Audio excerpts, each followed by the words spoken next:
Hello दोस्तों, आज अपन boat नाम की हॉरर मूवी का एक्सप्लेन करेंगे। शुरू करने से पहले वीडियो को लाइक कर दीजिए। धन्यवाद। तो कहानी की शुरुआत माल्टा नाम की जगह से होती है, जहाँ पर एक फिशरमैन अपनी छोटी सी बोट को तैयार कर रहा था। वो बड़े ध्यान से एक गुफा से होते हुए खुले समुंदर में पहुँच गया। मौसम आज काफ़ी साफ था। साफ मौसम अचानक से कोहरे और धुंध में बदल गया। कोहरा इतना ज़्यादा था कि भाई को कुछ नज़र नहीं आ रहा, यहाँ तक कि वो फिसल के भी गिर गया। वो तो शुक्र है कि इसका सिर नहीं लगा, नहीं तो वीडियो यहीं ख़त्म हो जाती। कुछ ही देर में भाई साहब ने एक और बड़ी बोट देखी जो उसी की तरफ आ रही थी। जैसे ही वो बोट पास आई तो उसने बोट का नाम देखा, जो कि था एओलास। फिशरमैन ने काफ़ी आवाज़ लगाई, लेकिन किसी ने कोई जवाब नहीं दिया। वो सोच में पड़ गया कि बोट पे मेरी क्रश है क्या, जो मेरे आवाज़ देने के बाद भी रिप्लाई नहीं कर रही। क्यूरियोसिटी के कीड़े के चलते उसने बड़ी बोट में जाने का फैसला किया, लेकिन बोट पे चढ़ने से पहले उसने छोटी वाली बोट को रस्सी से बांध दिया। अब वो एओलास नामक बोट में आ गया और उसे काफ़ी हैरानी हुई ये देख के कि बोट बिल्कुल खाली है। हालांकि इसमें खाने पीने और बेसिक ज़रूरतों का सारा सामान मौजूद था, सिर्फ इंसानों की कमी थी। फिशरमैन को वहाँ रेडियो भी मिल गया। उसने रेडियो से किसी को कांटेक्ट करने की कोशिश भी की, लेकिन अगेन कोई जवाब नहीं आया। थोड़ा बहुत और एक्सप्लोर करने के बाद फिशरमैन ने डिसाइड किया कि वो अपनी बोट पर सवार होकर किनारे पे चला जाएगा। लेकिन जब वो डेक पे आया तो वो ये देखकर शॉक रह गया कि उसकी बोट वहाँ थी ही नहीं, जबकि उसने तो छोटी बोट को कस के रस्सी से बांधा था। फिर उसने दूरबीन उठा ली अपनी बोट को देखने के लिए, लेकिन धुंध में उसे कुछ नज़र नहीं आ रहा था। थोड़ी देर बाद कोहरा फाइनली हट गया, लेकिन उसकी छोटी बोट कहीं नज़र नहीं आई। फिर उसने एओलास बोट को किनारे पे ले जाने के लिए इंजन को स्टार्ट किया, लेकिन दुर्भाग्य से इंजन काम ही नहीं कर रहा और उसे कोई आइडिया नहीं है कि ये बोट आखिर कहाँ जा रही है। इसके बाद फिशरमैन डेक के नीचे गया, जहाँ उसके सामने ही बाथरूम का दरवाज़ा अपने आप खुद ही बंद हो गया। लेकिन उसने ज़्यादा नहीं सोचा और बाथरूम का दरवाज़ा खोल दिया।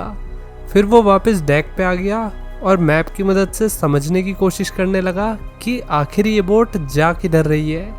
फिर वो वापस डेक के नीचे आता है कुछ टूल्स लेने के लिए, और फिर घंटे भर की मशक्क़त के बाद उसने इंजन सही कर दिया और फिर इंजन चालू करके बोट को किनारे की तरफ ले जाने लगा। फाइनली उसने राहत की सांस ली, ये सोचकर कि अब उसकी किस्मत उसका साथ दे रही है। उसने रेडियो पे मदद के लिए कांटेक्ट करने की कोशिश की, लेकिन कोई जवाब नहीं आया। फ्रस्ट्रेशन में वो ऊपर पहुंच गया और समुंदर में ही मूतने लगा। तभी बोट के सेल यानी कि पाल ने उसको ज़ोर से मारा और वो समुंदर में गिरने से जस्ट बचा। बड़ी मुश्किल से ऊपर आके भाई साहब को ध्यान आया कि उसे सुसु आ रहा था, तो वो डेक के नीचे बाथरूम में चला गया। उसने ध्यान नहीं दिया कि बाथरूम का दरवाज़ा अपने आप बंद हो गया है। उसे लगा कि हवा से हुआ होगा, लेकिन सुसु करने के बाद जब उसने दरवाज़ा खोलने की कोशिश करी तो वो नहीं खुला। फिर उसने सिक्का निकाला, लेकिन उससे भी नहीं खुला। ऐसा लग रहा था जैसे किसी ने बाहर से बंद किया हो। फिर फिशरमैन ने वहीं बना ड्रॉर खोला जिस पे खून के निशान थे। उसने इस चीज़ पर ज़्यादा ध्यान नहीं दिया और ड्रॉर में से कैंची निकाल ली। कैंची से उसने दरवाजे को खोलने की कोशिश करी, लेकिन कोई फ़ायदा नहीं हुआ। फिर बाहर से उसे रेडियो की आवाज़ आई, जिस पे ये बताया जा रहा था कि सामने से एक बड़ी कार्गो शिप आ रही है और अगर बोट इसी रफ्तार में चलती रही तो वो कार्गो शिप से टकरा जाएगी। फिर उसने ध्यान दिया कि बाथरूम में छोटी सी खिड़की है। उससे फिशरमैन ने शिप का ध्यान अपनी तरफ खींचने की कोशिश की, लेकिन इतनी दूर से उसे देखना इम्पॉसिबल था। फिशरमैन ने अपनी मुंडी भी बाहर निकालने की कोशिश की, लेकिन इतनी छोटी जगह से बाहर आना इम्पॉसिबल था। कुछ ही देर बाद उसे बाथरूम की खिड़की से एक रस्सी दिखी, जिसे फिशरमैन ने पानी में फेंक दिया ताकि मोटर में फंस के बोट की रफ्तार कम हो जाए। हालांकि रस्सी उसके ही गले में फंस गई और अब भाई कोटा फैक्ट्री के अगले सीज़न के लिए प्रिपेयर कर रहा था। वो तो शुक्र है कि वक्त रहते उसने अपना गला छुड़ा लिया। कुछ ही देर में उसे वापस से होश आया तो उसे बाहर से कुछ आवाज़ें सुनाई पड़ी। फिशरमैन ने मदद के लिए काफ़ी आवाज़ दी, लेकिन कोई जवाब नहीं आया। फिर उसने देखा कि बोट में पानी भरने लगा है, लेकिन ये जान के कि पानी साफ है ना कि खारा, ये जान के वो शौक रह गया। मतलब कोई है जो उसके साथ बहुत गंदा प्रैंक कर रहा है। उसने इस अनजान शख्स से माफ़ी मांगते हुए कहा कि भैया मेरे से गलती हो गई, मेरा पैर फिसल गया जो मैं यहाँ आ गया, मोए माफ़ कर दियो रे। उसने बताया कि वो यहाँ कुछ चुराने नहीं आया था, वो तो सिर्फ चेक करने आया था कि यहाँ कोई है या नहीं। फिशरमैन ने उस अनजान शख्स को उसे छोड़ने के लिए कहा, लेकिन अगेन कोई जवाब नहीं आया। भाई साहब को बहुत प्यास लगी थी। जैसे उसने पानी पीने की कोशिश की, पानी खत्म। थोड़ी देर बाद पानी दोबारा भरने लगा। इस बार उसने पी के देखा तो ये समुंदर का पानी था। इस बात से फिशरमैन डर गया और एक छोटे से मग्गे से पानी को बाहर फेंकने लगा। इतना टॉर्चर काफ़ी नहीं था तो एक तूफान भी आ गया। फिशरमैन ने अपने आप को बचाने की बहुत कोशिश की, लेकिन बार बार उसका सर दीवार से टकराता रहा। उसने बिल्कुल भी देरी न करते हुए पाल की रस्सियों को काटना शुरू किया ताकि बोट रुक जाए।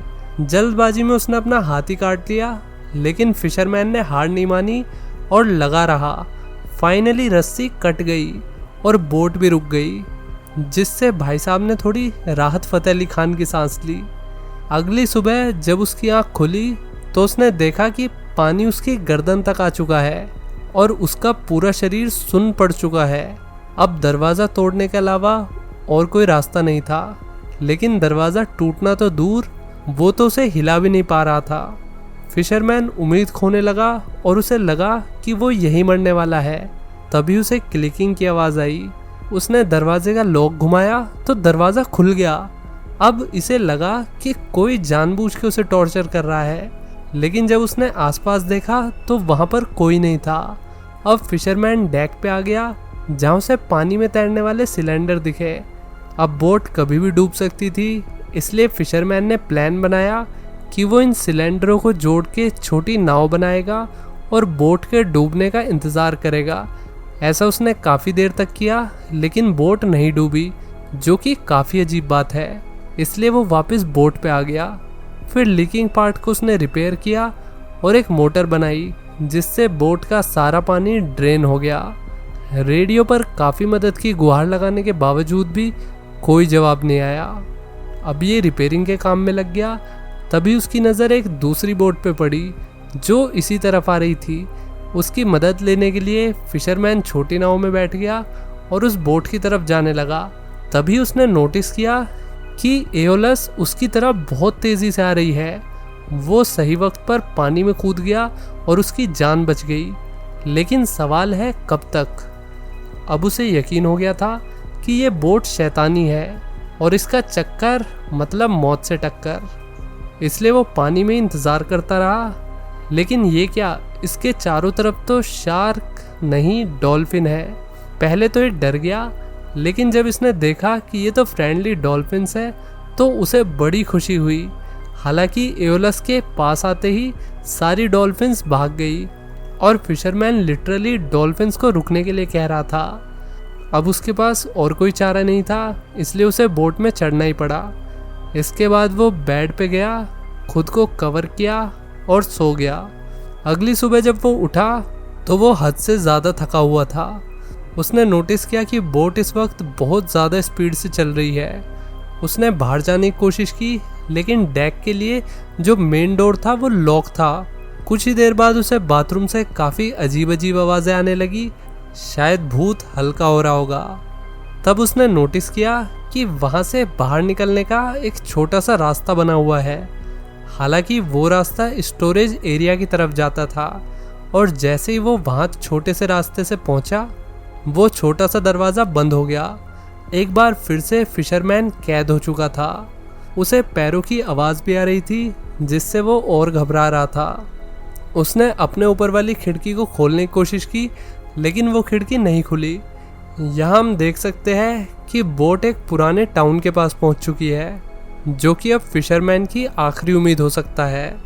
उसे अभी भी पैरों की आवाज़ें आ रही थी, तो उसने इस अनजान शख्स के हाथ जोड़े कि मुझे छोड़ दो मालिक, रहम करो। वो बेचारा गिड़गिड़ाते हुए रोने भी लगा। जल्दी उसे सांस लेने में भी दिक्कत होने लगी, क्योंकि एक तो ये जगह बंद थी, दूसरा फिशरमैन इतना चीख रहा, चिल्ला रहा, जिसकी वजह से उसे ज़्यादा ऑक्सीजन की ज़रूरत थी। Remember guys, never panic in panicking situation because it makes the situation worse. अब वो बेहोशी होने वाला था कि तभी दरवाज़ा अपने आप खुल गया। उसे लगा कि ये फिर से उसे फंसाने की कोई ट्रिक है। वो बड़ी सावधानी से डेक पे जाता है। वहाँ पहुँचते ही वो हैरान रह गया, क्योंकि वो फाइनली किसी पुराने टाउन के पास पहुँच गया था। उसने राहत फ़तेह अली खान की सांस ली और बिना देरी करते हुए बोट से उतरकर किनारे पे आ गया। उसने लोहे की एक रोड उठा ली, ये सोचकर कि उसके साथ जिसने ये सब किया है वो उसे यहाँ पर मिल जाएगा।